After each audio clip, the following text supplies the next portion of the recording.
I just keep it steady on the magic. Do my thing, I'm healing, it's fantastic. If I fall, rise automatic. You ain't no now, you know.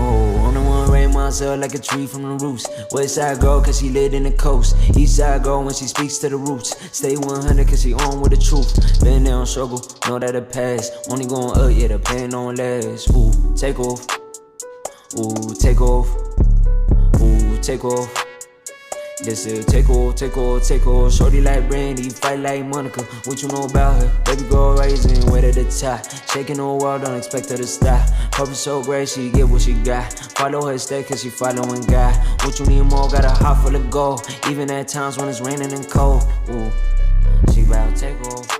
Ooh, she bout.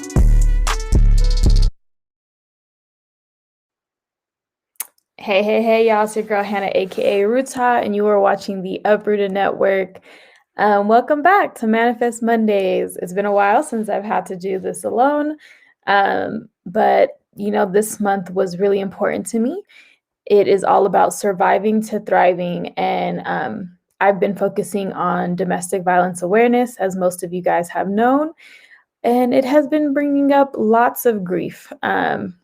Considering the loved ones that I have lost and the people that I know that are still suffering from this. It's such a prevalent issue in our communities, and just globally, actually. So this month has been difficult, to say the least, but I realized also that this whole last 2 years has been difficult for all of us, really and truly. And the difficult part of trying to manifest and bring positivity and light and love into the world is acknowledging the pain and suffering, because both coexist. And I know it can be a barrier.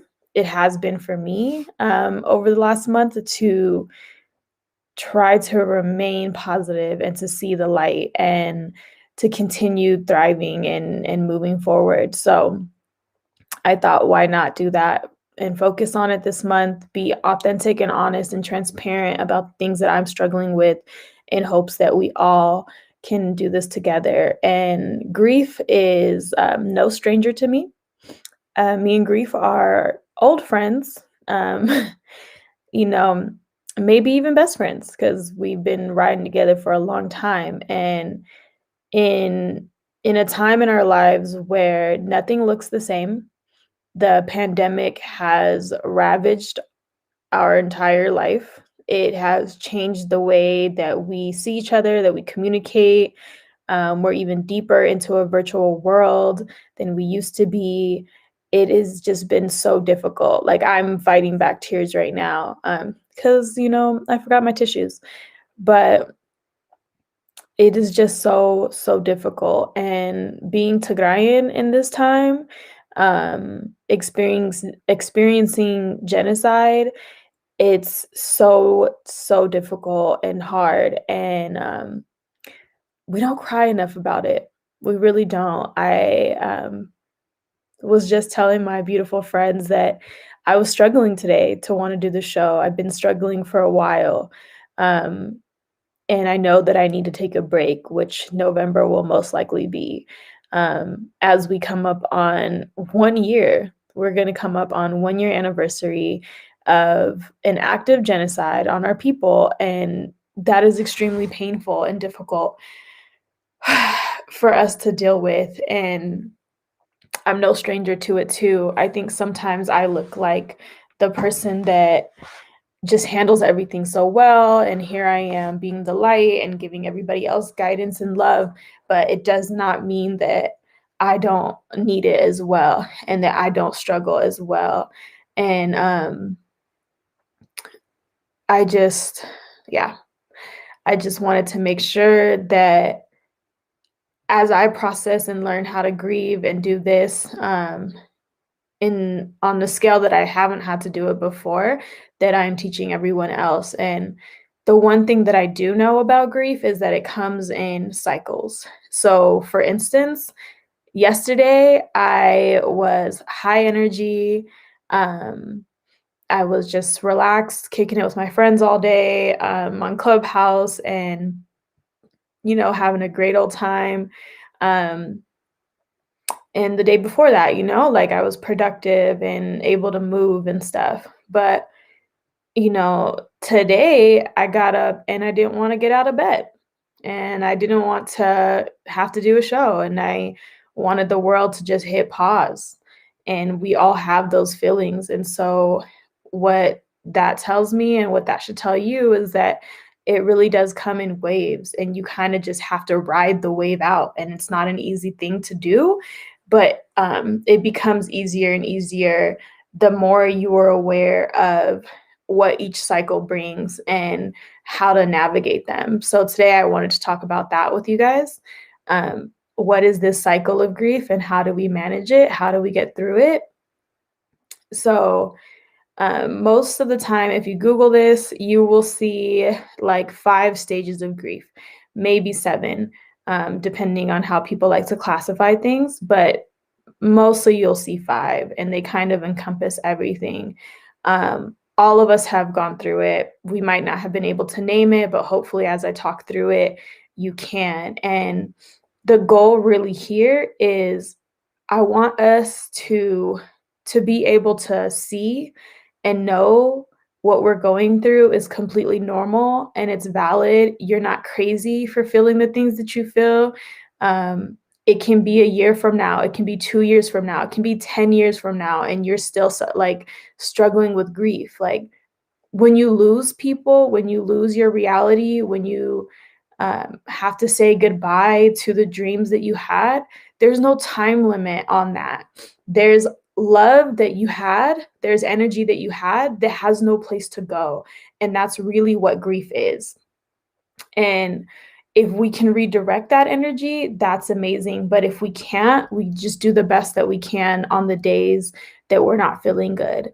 So, the first stage that I want us to talk about is denial.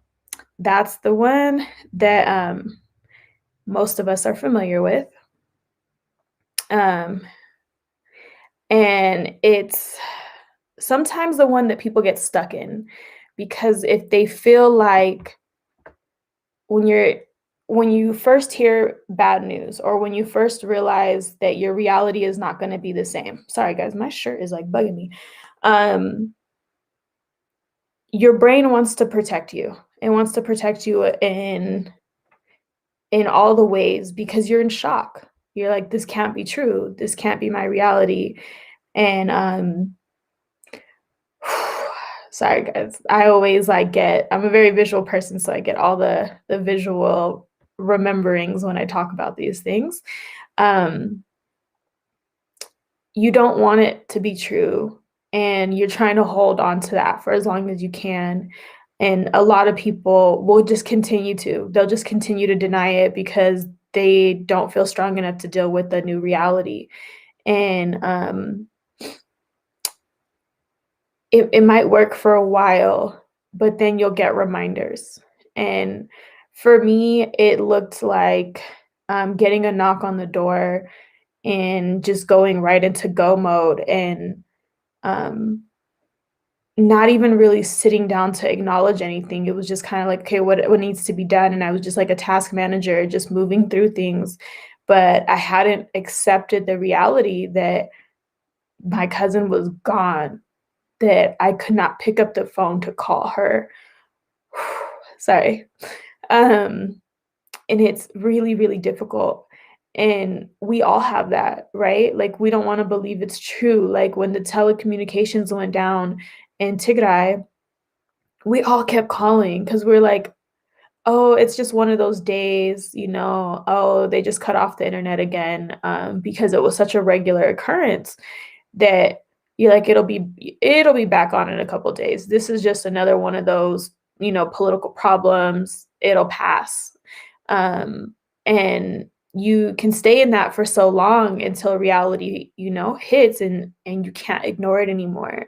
And once you're out of that stage, you can go through any number of these. By the way, these don't come in order. So I'm just saying this in an order that I have it listed, but the cycles of grief do not come in order. So the one that I was talking about first was denial, right?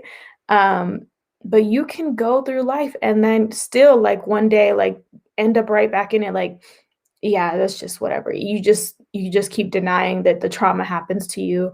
Sometimes people bury it, like, really deep, and it takes years and years and years to come out. Um, it doesn't matter, like, there's not really a time frame on any of this, and these things don't cycle in order. So another phase that we often will see, and probably the one that most people are familiar with, is anger.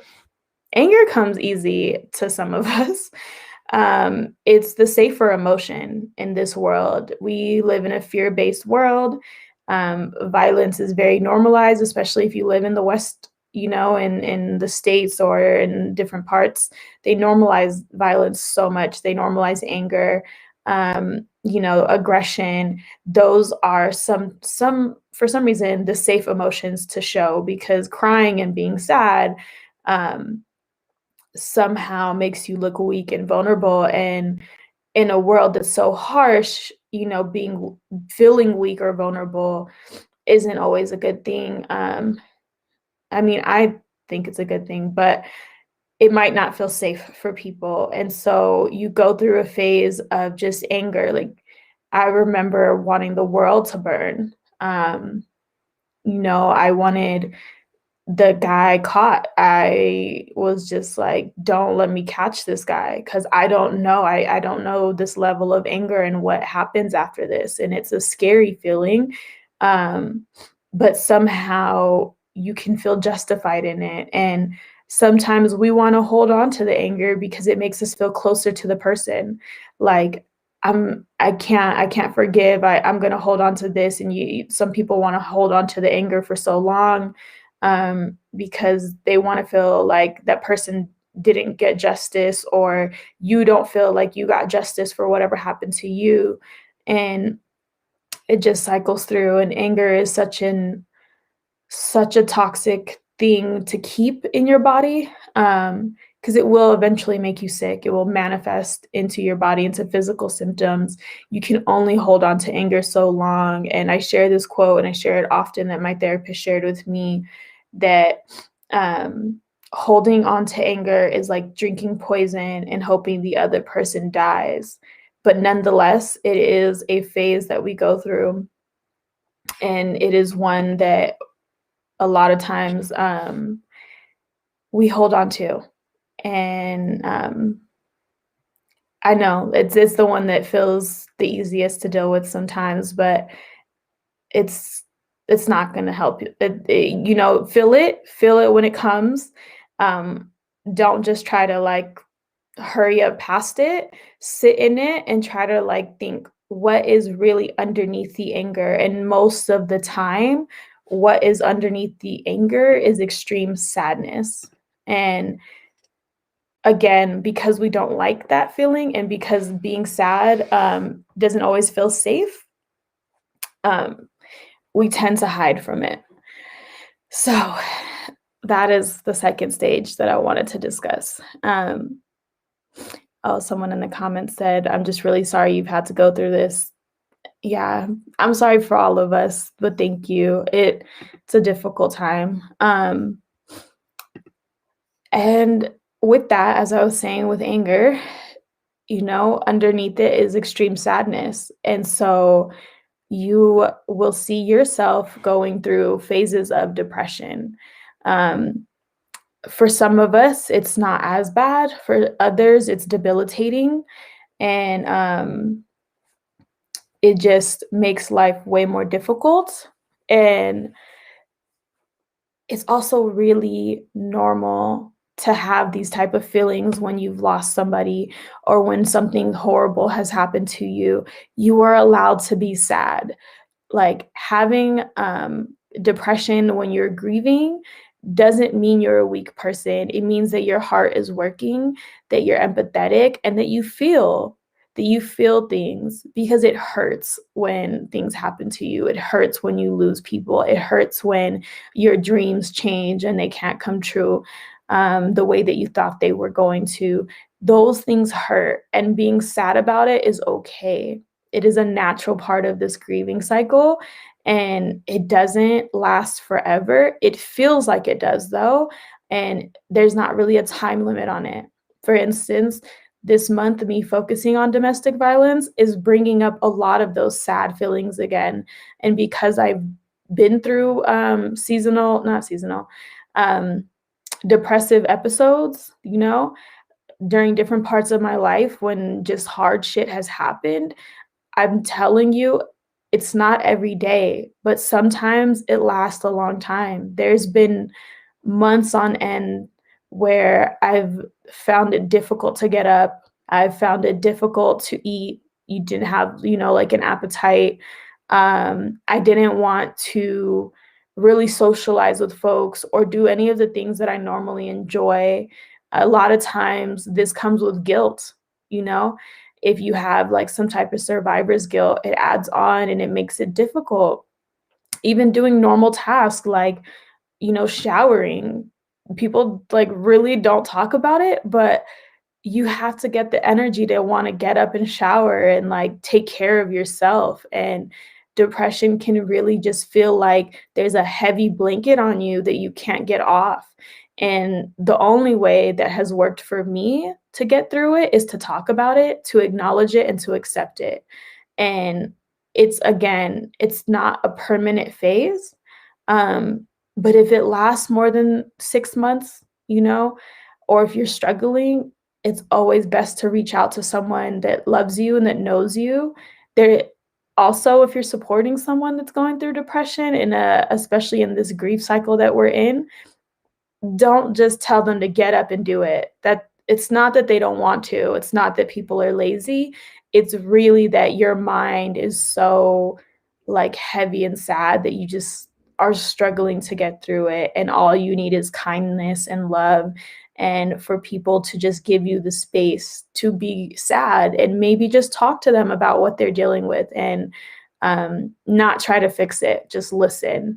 And maybe they don't want to talk. Okay, then sit there and watch a movie or read a book, or if you can, just being around people without putting any pressure on them, I've had plenty of family and friends that do that for me.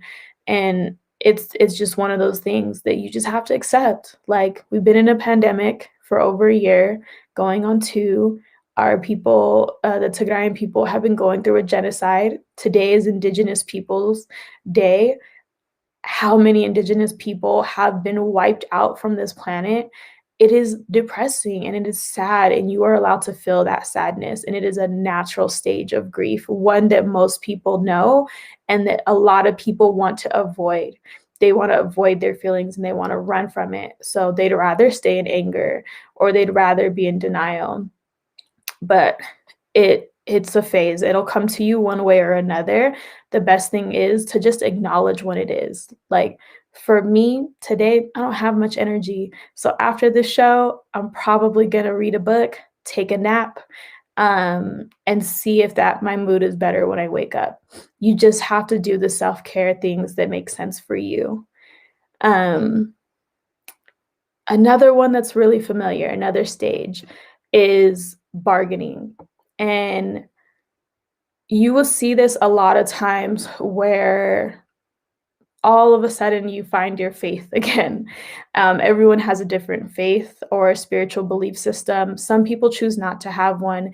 And even in those stages where people are agnostic, right? And they choose not to have a faith for whatever their personal reasons are, will find themselves in this stage of grief where you are literally like, please, to whatever God you pray to, whatever things you pray to, you are bargaining with them, like, end the suffering, end the pain, bring this person back. Why did this happen? And you are just crying out for something to change. And you are hoping that if you pray hard enough, that it'll change it. If you cry hard, somebody will come change it, and it'll, things will be different and you'll be saved from it. And it's a natural response, right? The hard part is when you've done all that and like the negotiation doesn't work, because the thing that has already happened, and it can't be taken away and it cannot be changed. The harm that was caused is already there and you can't change it. And as much as we try to bargain through it, it won't. But it's still a natural response for us to have. You see somebody sick on a hospital bed and you are praying that they get better. You are praying that you get that one miracle. Like, you've seen other people get miracles. Why can't I? And it's okay. And maybe you will, right? And that's okay. Like, you can keep trying if you want.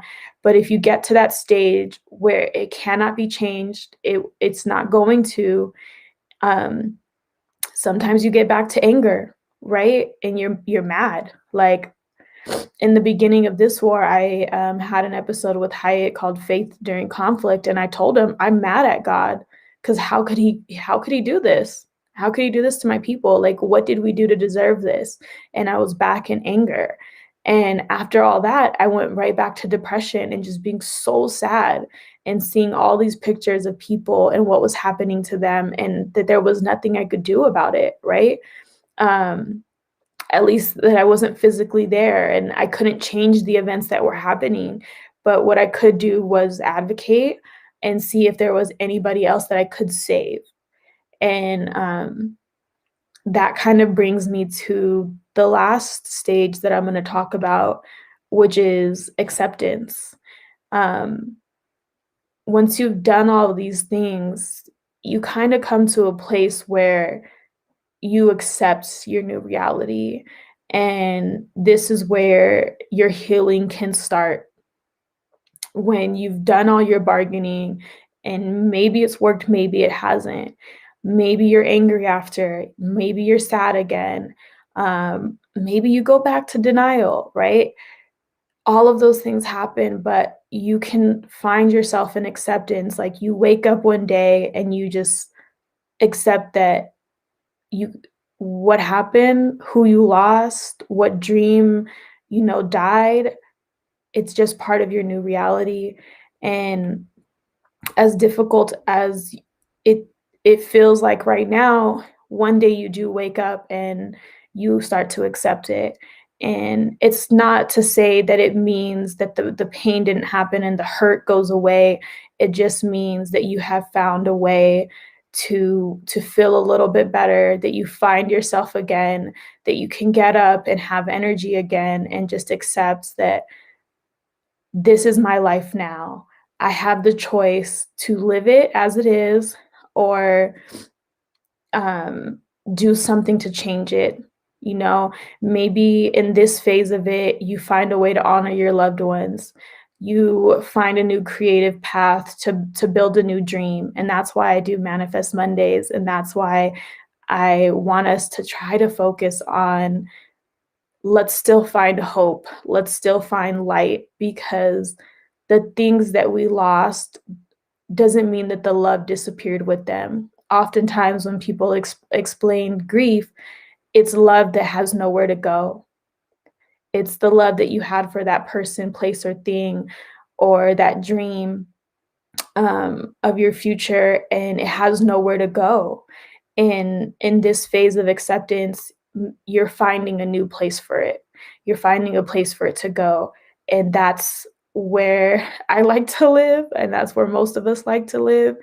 But it doesn't mean that days don't get hard. Like today, kind of feeling more on the depressed side, not gonna lie to you guys.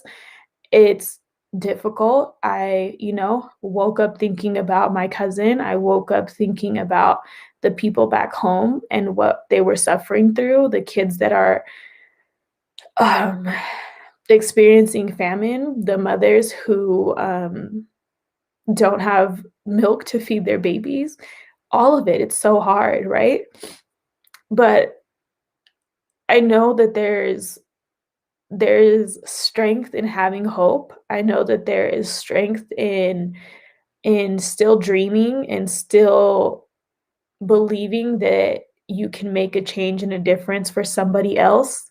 It might not have happened for you, but I find strength and beauty in the ability to build back better. And that's what manifesting really is for me. But these cycles don't end. They go around in circles. And what you learn about yourself as you continue to get stronger through this is you find the coping mechanisms that work for you, or you try new ones. If you're still dealing with denial, sometimes I try to give myself, deadlines. It doesn't work for everyone, but I try to give myself, you know what? It's okay. You're not ready to deal with this. We're gonna deal with it next week, and just be honest with yourself and do check-ins. Oh, I'm angry today. I'm gonna not put myself in situations where people are gonna agitate that or trigger me further. So I'm gonna remove myself from situations. Um, Bargaining, I usually don't stay in too long, so I don't have too many tips and tricks there, but I'm sure you can Google a couple.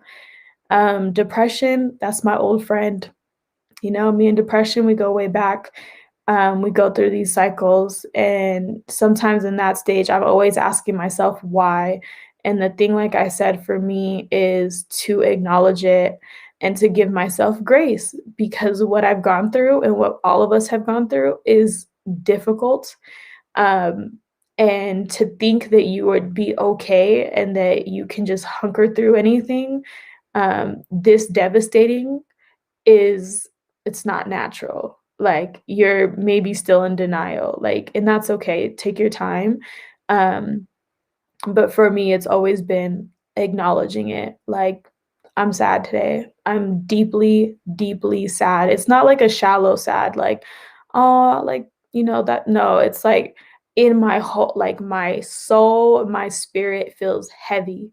And I'm telling you, I wake up, it's 9 o'clock, 8 o'clock, and I don't get out of bed till 11, 12. I ate my first meal at 12. That's what my depression looks like. It's not cute. I know a lot of us are struggling with it. My sleep has been messed up, all of those things. Um, but I have to just be honest with myself during those times, and I'll try to set smaller goals to help make myself feel better. Like, you know what? You got up out of bed, you fed yourself today, you did a great job. That is the bare minimum of what I can expect of myself today, and I'm going to give myself that grace because nobody else is going to. If you can't give yourself grace first and you're waiting on other people, you might be waiting for a long time. And that for me always helps me get to acceptance that in my current state right now, I can't be as productive as I used to be. I'm not going to get these things done like I used to be able to. I can't manage that load anymore. And to be honest with myself releases that pressure, and it helps ease the depression, and it helps me sit through it and to feel better slowly. And it's completely fine to take that time and to do these things for yourself. So, those are the stages of grief. Those are the ways that I have managed to get through them.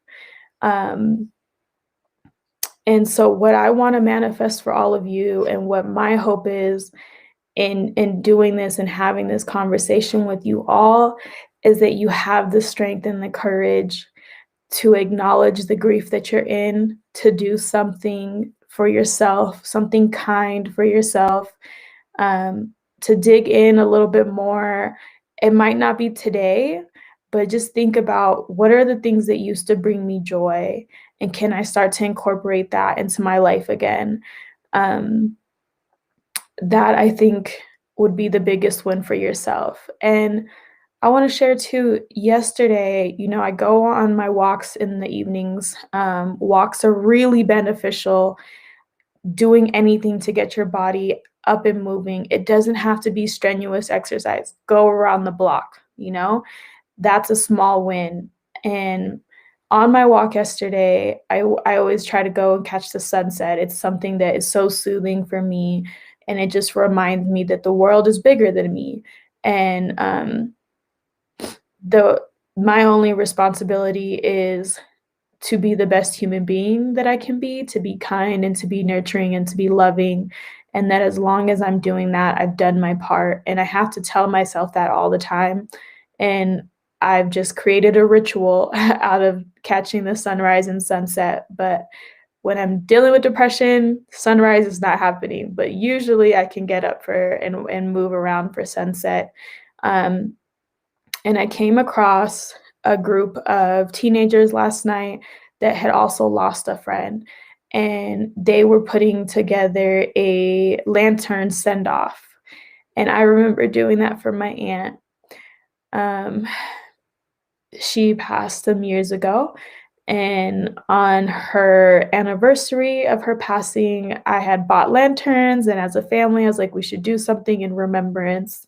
Um, Even though it was kind of a failed experiment because it was January and was freezing and windy, it was just the thought of all of us gathering and acknowledging the person that we had lost and the love that we had lost, and wanting to be together in that, and that felt really nice to do. And so seeing those teenagers doing that for their friend, um, was extremely endearing to me, because they're going through something difficult and they're leaning on each other, and they're not running away from the pain or the grief, but they're loving on each other and they're checking on each other. And that's the most that all of us can do. Um, and it was so sweet because they had invited me to join. They were like, feel free, like you can join us. Like it's open, we're happy to have you. And I was just like, no, I get it. I lost a friend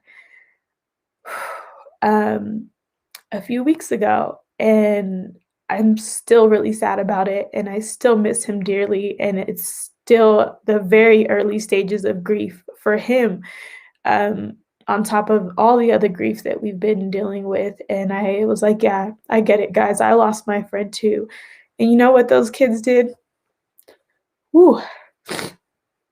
They were like, do you want a hug? And even through COVID and everything, thank God we're vaccinated now. It was the sweetest thing that they could do, was just to say, I see you, I feel you, I'm going through it too. That really helps a lot in grief, is just don't ignore my pain. The least you can do. You might not be able to change it. You don't get to make it go away as much as you want to, but just to acknowledge it and to feel it with me and to be with me. So, what I want to manifest for all of us is, one, the strength to um, acknowledge the pain and the grief that we feel, um, but also to be a shoulder to others, and to show kindness, and just to be an empathetic person, and to be love and light for yourself first, and then for others who are doing this, or who are going through this as well. And what I manifest is that enough of us can be that we can actually change the world that we live in, and that we can find better ways of showing up and giving people the time and space they need to deal with the hurt that they feel. So that's what I want to manifest for us, for all of us, myself included, and that we all get to that place of acceptance and are able to again dream and hope as big as we used to, even bigger, even bigger than that, and that you're able to find a way to honor and find lessons in, not lessons, but find a way to turn your pain into a blessing, and to show up as much as you can for yourself. So I want to manifest that all for you guys. Um, I usually like to be more upbeat, but if we're honest with ourselves, we don't always feel happy, and it's okay. It's healthy to not feel happy all the time. Happiness is an emotion. It's not your current and or not current. It's not your always state of being. When happiness comes, enjoy it. Sometimes, peace is cool too. I aim for peace most days. Happiness is a plus at this time. So I love you all. Thank you guys for watching. I hope that you learned something from me today. Show kindness and love to everybody, and find your way back to being able to have hope and love and light and be able to manifest your life again and manifest the change that you want to be. But yeah, I love you guys. Happy Monday. Happy Indigenous Peoples Day.